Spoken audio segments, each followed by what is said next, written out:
శ్రీ గురుభ్యో నమ. సద్గురు శ్రీ శ్రీ శ్రీ చంద్రశేఖరేంద్ర సరస్వతి మహాస్వామి శ్రీపాదుకాం పూజయామి నమ. శ్రీమాతృభ్యో నమ, శ్రీపితృభ్యో నమ, శ్రీ గురుభ్యో నమ. నమో బ్రహ్మాదిభ్యో శ్రీ గురుభ్యో నమ.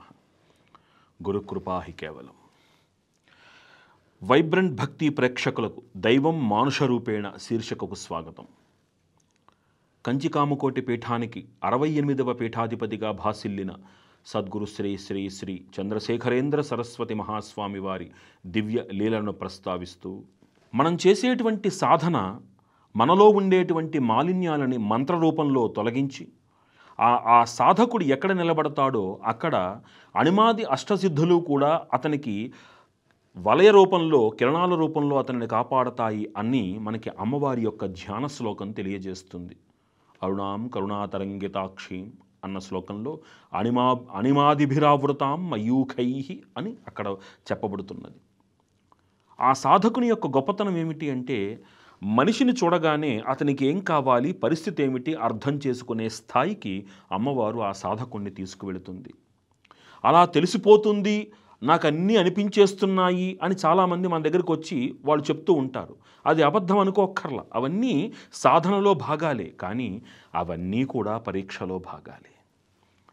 అక్కడ ఎలా ఉంటుంది అంటే, కొంతమంది ఒక గురువుని ఆశ్రయిస్తారు, వారు ఒక దీక్షనిస్తారు.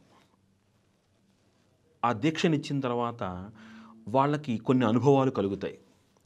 అనుభవాలు కలగగానే వెంటనే వారిలో ఒక రకమైనటువంటి ఒక అహంకారం జనిస్తుంది. వెంటనే నాకు ఇది తెలిసిపోతోంది, అది తెలిసిపోతోంది అని తమకు తామే ఒక స్థాయికి, ప్రకటనా స్థాయికి చేరుకుంటారు. నిజానికి ఏమిటంటే, సాధనా మార్గంలో ఇవన్నీ పరీక్షాంశాలన్నమాట. ఇలా నాకు తెలిసిపోతోంది అన్నప్పుడు నీ మానసిక పరిస్థితి ఎలా ఉంది అని భగవంతుడు పెట్టే పరీక్షలే అవన్నీ కూడాను. వాటిని నిలబెట్టుకుని ముందుకు వెళ్ళాలి అంటే ఆ సాధనను మరింత బలోపేతం చేసుకుంటూ ముందుకు వెళ్ళాలి. ఇవన్నీ నాకు ఇంకా తెలిసిపోతున్నాయి కదా, ఇంకా వీళ్ళతో నాకు పనే ఉంది అని ఇక గురువుల్ని తృణీకరించేటువంటి వాళ్ళు, అవసరం తీరిన తర్వాత మనుషుల్ని వాడుకుని వదిలేసేటువంటి వాళ్ళు మనకి సమాజంలో కనబడుతూ ఉంటారు. కాబట్టి సాధకుడు అర్థం చేసుకోవలసింది ఏమిటి అంటే, సాధన ఎప్పుడూ తాత్కాలిక ప్రయోజనాల్ని ఆశించి చెయ్యకూడదు. సాధన మనిషిలో ఉండేటువంటి ఆ తామసికతను అధిగమించి తను ఒక మార్గదర్శకం చెయ్యగలిగినటువంటి స్థాయికి ఎదిగే ఉన్నత స్థితికి అతన్ని చేర్చాలి. అంటే ఒక మహావృక్షముగా సాధకుడు ఎదిగితే ఆ నీడలో ఎంతోమంది పరిఢవిల్లాలి అన్నటువంటిది మనకి దక్షిణామూర్తి స్వామి వారి యొక్క ధ్యాన శ్లోకం ద్వారా మనకు అర్థమవుతుంది. అంటే సాధన యొక్క గొప్పతనం ఎప్పుడు అర్థమవుతుంది అంటే, మన పరిపక్వత మనకు కలిగినప్పుడు. తాత్కాలిక ప్రయోజనాలతో అన్నీ తెలిసిపోతున్నాయి అనేటువంటి అహంభావంతో ఇంకా వీళ్లతో పనే ఉంది అని కొత్త కొత్త మార్గాలని, అదే సౌందర్యంలో శంకర భగవత్పాదులు వారు అంటారు, అలా ఇలాంటి చేష్టలు చేసేవారి యొక్క సాధనంతా క్షుద్రమే కదమ్మా. ఒక గురువు, ఒక నమ్మిక లేకుండా మనుషుల యొక్క ఈ ఆలోచన సరళి, అది క్షుద్రమైనటువంటి జీవన విధానం కదమ్మా అంటారు స్వామి. అలా సాధన యొక్క గొప్పతనం ఏమిటి అంటే, మనిషిని చూసిన తర్వాత ఆ మనిషిని అంచనా వేయగలిగినటువంటి స్థితికి ఆ సాధకుడిని తీసుకువెళ్ళినా ఏమీ ఎరగనట్టు ఆ సాధకుడు అంతా గురువుల అనుగ్రహమును నమ్ముకుని బ్రతకడమే నిజమైన సాధకుడి యొక్క ఉత్తమ లక్షణం అవుతుంది అని గమనించాలి. స్వామివారి యొక్క భక్తులలో ఒక మహానుభావుడు 1964వ సంవత్సరంలో వారి 2వ కుమారుడికి కొంత అనారోగ్యం చేసింది. విజయవాడలో, గుంటూరులో పేరెన్నికగన్నటువంటి వైద్యులందరి దగ్గర కూడా వారు సంప్రదించడం జరిగింది. దానికి ఆపరేషన్ తప్ప వేరే మార్గము లేదు అన్నట్టుగా వారు ధృవీకరించారు. వీరందరూ కూడా ఇతని ఆపరేషన్ నిమిత్తం, అంటే అప్పటికి ఇన్ని సదుపాయాలు ఇక్కడ లేవు కాబట్టి రాయవెల్లూరులో ఆపరేషన్ చేయించాలనేటువంటి నేపథ్యంలో ఆ పేషెంట్ని, వారి అబ్బాయిని తీసుకుని రాయవెల్లూరు వెళ్ళారు. వాళ్ళు అక్కడ కూడా వాళ్ళు ఈ రాయవెల్లూరు వెళ్ళిన తర్వాత మరొక్కసారి పరీక్ష చేసి, విజయవాడ, గుంటూరులో చెప్పినటువంటి డాక్టర్లు చెప్పిన మాట కరెక్టేనండి, సబబే అది, ఇది తప్ప వేరే మార్గం కనబడటం లేదు ప్రస్తుతానికి అన్నట్టుగానే వారు చెప్పారు. వారందరూ, ఈ భక్తుడు అందరి దగ్గరకు, అంటే తనకు తెలిసినటువంటి డాక్టర్లను ఆశ్రయించినప్పుడు, ఇది అంత ప్రమాదకరమైనది కాకపోయినా దీని ప్రభావం కొంత ఉంటుంది, భవిష్యత్తులో ఉంటుంది, కాబట్టి మనం ఆపరేషన్కి ముందుకు వెళ్ళడమే సబబు అన్నట్టుగానే సూచించటంతో వీరు కొంత సందిగ్ధంలో పడినా అబ్బాయి ఆరోగ్యం కంటే ఇంకేది ముఖ్యం కాదు కాబట్టి ఇంకా ఆపరేషన్ చేయించడానికి నిశ్చయం చేసుకుని భగవంతుడి మీద భారం వేసి ఆ రాయవెల్లూరు ఆసుపత్రిలోనే అతన్ని చేర్పించడం జరిగింది. ఇక ఆపరేషన్ చేయడానికి సంసిద్ధమవుతున్నటువంటి నేపథ్యంలో కొంత సమయం వారికి 2 రోజుల సమయం ఇంకా ఉంది అనుకున్నప్పుడు వీరేమనుకున్నారంటే రాయవెల్లూరులో చేస్తున్నారు కాబట్టి ఒకసారి మనం వెళ్ళి కాంచీపురంలో స్వామివారి దర్శనము ఆశీస్సులు తీసుకుని ఆ తర్వాత మనం ఆపరేషన్ చేయించుకుంటే వారి యొక్క అనుగ్రహంతో ఆరోగ్యం బాగుపడుతుంది అన్న సంకల్పంతో కాంచీపురం వెళ్ళడం జరిగింది. ఆ రోజున స్వామివారు త్రికాల పూజలు ముగించుకున్న పిదప ఈ భక్తుడిని వారి అబ్బాయిని కూడా చూడటం. ఆ రాజు నిజానికి స్వామివారు వేరే చోటలో అంటే ఈ సర్వతీర్థం అనే ప్రదేశంలో వేరే పూరిపాకలో ఉన్నారు. పూజలన్నీ అయిన తర్వాత అక్కడికి వెళ్ళేసరికి స్వామివారు విశ్రాంతి తీసుకుంటున్న సమయంలో ఈ భక్తుడు తన కుమారుడు ఇద్దరూ కూడా స్వామివారి దగ్గరకు వెళ్ళి తమ రాకను స్వామివారికి శిష్యుల ద్వారా విన్నవించడం జరిగింది. ఇలా రాయవెల్లూరు ఆసుపత్రిలో జాయిన్ చేశారు, వీరు ఇక్కడి నుంచి వచ్చారు, విజయవాడ నుంచి వచ్చారు అన్నట్టుగా తెలియచేయడం జరిగింది.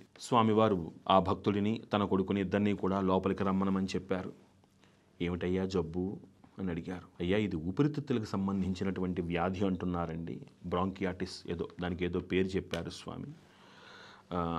ఆపరేషన్ చేసి తీయాలి అంటున్నారు, వేరే మార్గము కనిపించటం లేదు, మీరు ఆశీర్వాదం అందిస్తే రాయవెల్లూరులో ఇలా ఆపరేషన్కి అన్ని ఏర్పాట్లు చేసుకోవడం జరిగింది స్వామి. ఆ రాత్రి ప్రాంతము చీకటి ప్రాంతము చిన్న వెలుతురులో స్వామివారు తమ తీక్షణమైనటువంటి సాధనా దృష్టితోటి ఆ పిల్లవాడి యొక్క వక్షస్థలం వైపు తీక్షణంగా కాసేపు చూశారు. అవునయ్యా జబ్బు చాలా ప్రమాదకరమైంది, లోపల చూస్తే కొంచెం ప్రమాదకరంగానే తోస్తున్నది, అయినా పిల్లవాడికి ఏ ఇబ్బంది రాదు, ఆపరేషన్ లాంటివి ఏమీ అక్కర్లేదు, మీరు చక్కగా ఆసుపత్రికి వెళ్ళి అటు నుంచి మీరు నేరుగా మీ ఊరికి వెళ్ళిపోవచ్చు అని స్వామివారు ఆశీర్వదించారు. శాస్త్రం ఒక మాట చెప్తుంది. శంకర భగవత్పాదుల వారి యొక్క జీవిత చరిత్ర మనం గమనించుకుంటే ఆయువు పోసేటప్పుడు బ్రహ్మ అతనికి 8 సంవత్సరాల ఆయువునిస్తే అతని గురువులైనటువంటి వారు వారికి 8 సంవత్సరాల ఆయుర్దాయాన్ని పెంచారు. అటు పిమ్మట గురుమూలమైనటువంటి వేదవ్యాసుల వారు మరొక 16 సంవత్సరముల ఆయుర్దాయం ఇచ్చి దానిని 32 సంవత్సరములు చేశారు అని మనకు ప్రమాణం కనపడుతున్నది.